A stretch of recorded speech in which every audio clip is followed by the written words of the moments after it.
কোনো কোনো জায়গা হয় তীর্থস্থানের মতো, যেখানে বারবার ফিরে যেতে ইচ্ছা করে।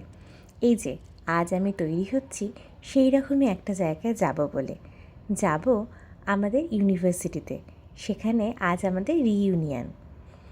আগের বছরও গিয়েছিলাম আর আজকেও যাচ্ছি। এই বছর আমাদের সাথে আমাদের আর এক বন্ধুও যাবে।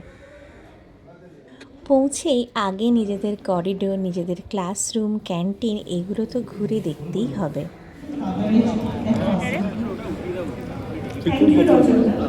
চিকেন পকোড়া আর কি স্টার্টারের ভিডিওটা করতে পেরেছিলাম, কিন্তু তারপর টিচারদের সাথে দেখা করা, তাদের নমস্কার করা, নিজেদের ছবি তোলা আর গল্প করাতে এত ব্যস্ত হয়ে পড়লাম যে আর ডিনারের ভিডিও করতে ভুলে গিয়েছি। যাই হোক, একটা খুব সুন্দর সন্ধে কাটিয়ে ধরলাম বাড়ি ফেরার পথ। আবার পরের বছর ফিরে আসবো এই আশা নিয়ে।